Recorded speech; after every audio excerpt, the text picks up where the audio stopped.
Hey folks, I'm Mr. Chu, and this is Mr. Chu Reads Books. Today we're in Anne of Green Gables, and we're dealing in Chapter 5. So without any further ado, let's jump in. Anne of Green Gables, Chapter 5, Anne's History. "Do you know," said Anne confidentially, "I've made up my mind to enjoy this drive. It's been my experience that you can nearly always enjoy things if you make up your mind firmly that you will. Of course, you must make it up firmly. I'm not going to think about going back to the asylum while we're having our drive. I'm just going to think about the drive. Oh, look, there's one little early wild rose out. Isn't it lovely? Don't you think it must be glad to be a rose? Wouldn't it be nice if roses could talk? I'm sure they would tell us such lovely things. And isn't pink the most bewitching color in the world? I love it, but I can't wear it. Red-headed people can't wear pink, not even in imagination. Did you ever know of anybody whose hair was red when she was young, but got to be another color when she grew up?" "No, I don't know as I ever did," said Marilla mercilessly, "and I shouldn't think it likely to happen in your case either." Anne sighed. "Well, that's another hope gone. My life is a perfect graveyard of buried hopes. That's a sentence I read in a book once, and I say it over to comfort myself whenever I'm disappointed in anything."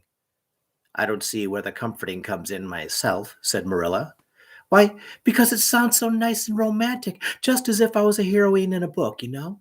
I'm so fond of romantic things, and a graveyard full of buried hopes is about as romantic a thing as one can imagine, isn't it? I'm rather glad I have one. Are we going across the Lake of Shining Waters today?" "We're not going over Barry's Pond, if that's what you mean by your Lake of Shining Waters. We're going by the shore road." "Shore road sounds nice," said Anne dreamily. "Is it as nice as it sounds? Just then, when you said Shore Road, I saw a picture in my mind as quick as that. And White Sands is a pretty name, too, but I don't like it as well as Avonlea. Avonlea is a lovely name. It just sounds like music. How far is it to White Sands?" "It's 5 miles, and as you're evidently bent on talking, you might as well talk to some purpose by telling me what you know about yourself." "Oh, what I know about myself isn't really worth telling," said Anne eagerly. "But if you'll let me tell you what I imagine about myself, you'll think it ever so much more interesting." "No, I don't want any of your imaginings. Just you stick to the bald facts. Begin at the beginning. Where were you born and how old are you?" "I was 11 last March," said Anne, resigning herself to bald facts with a sigh, "and I was born in Bolingbroke, Nova Scotia. My father's name was Walter Shirley, and he was a teacher in the Bolingbroke High School. My mother's name was Bertha Shirley. Aren't Walter and Bertha lovely names? I'm so glad my parents had nice names. It would be a real disgrace to have a father named, well, say Jedediah, wouldn't it?" "I guess it doesn't matter what a person's name is as long as he behaves himself," said Marilla, feeling herself called upon to inculcate a good and useful moral. "Well, I don't know," Anne looked thoughtful. "I read in a book once that a rose by any other name would smell as sweet, but I've never been able to believe it. I don't believe a rose would be as nice if it was called a thistle or a skunk cabbage. I suppose my father could have been a good man even if he had been called Jedediah, but I'm sure it would have been a cross. Well, my mother was a teacher in the high school too, but when she married father, she gave up teaching, of course. A husband was enough responsibility. Mrs. Thomas said that they were a pair of babies and as poor as church mice. They went to live in a teeny-weeny little yellow house in Bolingbroke. I've never seen that house, but I've imagined it thousands of times. I think it must have had honeysuckle over the parlor window, and lilacs in the front yard, and lilies of the valley just inside the gate. Yes, and muslin curtains in all the windows. Muslin curtains give a house such an air.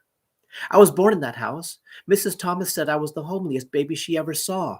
I was so scrawny and tiny and nothing but eyes, but that mother thought I was perfectly beautiful. I should think a mother would be a better judge than a poor woman who came into scrub, wouldn't you? Well, I'm glad she was satisfied with me anyhow. I would feel sad if I thought I was a disappointment to her, because she didn't live very long after that, you see. She died of fever when I was just 3 months old. Oh, I do wish she'd lived long enough for me to remember calling her mother. I think it would be so sweet to say, Mother, don't you? When father died 4 days afterwards, from fever too. That left me an orphan, and folks were at their wits' end, so Mrs. Thomas said, what to do with me. You see, nobody wanted me even then. Seems to be my fate. Father and mother had both come from places far away, and it was well known they hadn't any relatives living. Finally, Mrs. Thomas said she'd take me, though she was poor and had a drunken husband. She brought me up by hand. Do you know if there's anything to being brought up by hand that ought to make people who are brought up that way better than other people? Because whenever I was naughty, Mrs. Thomas would ask me how I could be such a bad girl when she had brought me up by hand, reproachful like.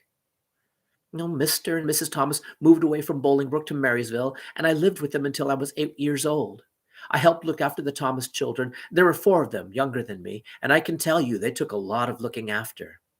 Then Mr. Thomas was killed falling under a train, and his mother offered to take Mrs. Thomas and the children, but she didn't want me. Mrs. Thomas was at her wits' end, so she said, what to do with me. And then Mrs. Hammond from up the river came down and said she'd take me, seeing I was handy with children, and I went up the river to live with her in a little clearing among the stumps. It was a very lonesome place. I'm sure I could never have lived there if I hadn't had an imagination. Mr. Hammond worked in a little sawmill up there, and Mrs. Hammond had 8 children. She had twins 3 times. I like babies in moderation, but twins 3 times in succession is too much. I told Mrs. Hammond so firmly when the last pair came out. I used to get so dreadfully tired carrying them about. I lived up the river with Mrs. Hammond over 2 years, and then Mr. Hammond died, and Mrs. Hammond broke up housekeeping. She divided her children among her relatives and went to the States. I had to go to the asylum in Hopeton because nobody would take me. They didn't want me at the asylum either. They said they were overcrowded as it was. But they had to take me, and I was there 4 months until Mrs. Spencer came. Anne finished up with another sigh of relief this time. Evidently, she did not like talking about her experiences in a world that had not wanted her. "Did you ever go to school?" demanded Marilla, turning the sorrel mare down the shore road. "Not a great deal. I went a little last year. I stayed with Mrs. Thomas. Then I went upriver. We were so far from the school that I couldn't walk it in winter, and there was vacation in the summer, so I only go in the spring and fall. But of course I went when I was in the asylum. I can read pretty well, and I know ever so many pieces of poetry off by heart. The Battle of Hohenlinden and Edinburgh after Flodden, Bingen on the Rye, most of Lady of the Lake, and most of the Seasons by James Thomson. Don't you just love poetry that gives you a crinkly feeling up and down your back? There's a piece in the Fifth Reader, The Downfall of Poland, that is just full of thrills. Of course, I wasn't in the Fifth Reader. I was only in the fourth, but the big girls used to lend me theirs to read." "Were those women, Mrs. Thomas and Mrs. Hammond, good to you?" asked Marilla, looking at Anne out of the corner of her eye. "Oh," faltered Anne. Her sensitive little face suddenly flushed scarlet and embarrassment sat on her brow. "Oh, they meant to be. I know they meant to be just as good and kind as possible. And when people mean to be good to you, you don't mind very much when they're not quite. Always. They had a good deal to worry them, you know. It's very trying to have a drunken husband, you see, and it must be very trying to have twins 3 times in succession, don't you think? But I feel they meant to be good to me." Marilla asked no more questions. Anne gave herself up to a silent rapture over the shore road, and Marilla guided the sorrel abstractedly while she pondered deeply. Pity was suddenly stirring in her heart for the child. What a starved, unloved life she had had, a life of drudgery and poverty and neglect. For Marilla was shrewd enough to read between the lines of Anne's history and divine the truth. No wonder she had been so delighted at the prospect of a real home. It was a pity she had to be sent back. What if she, Marilla, should indulge Matthew's unaccountable whim and let her stay? He was set on it, and the child seemed a nice, teachable little thing. "She's got too much to say," thought Marilla, "but she might be trained out of that.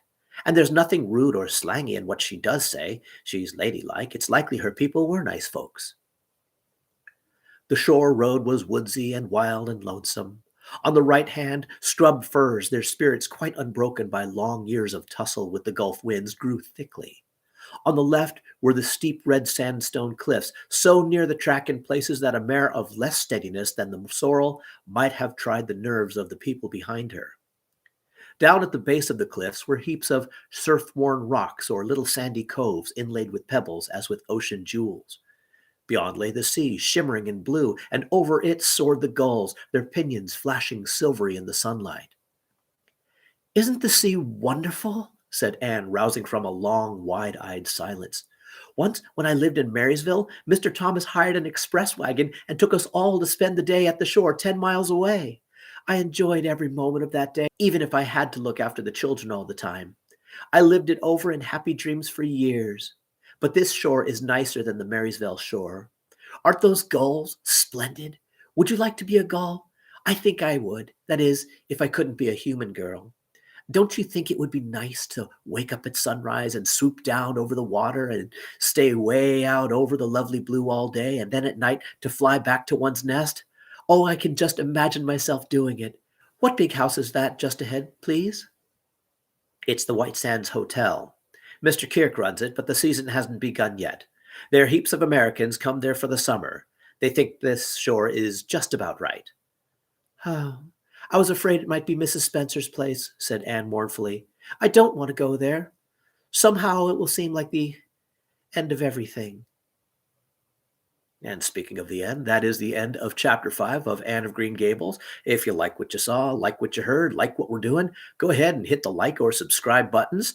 And that pretty much brings us to the end of chapter 5 of Anne of Green Gables. Tune in next time. We will be doing chapter 6. Till then, have a great day.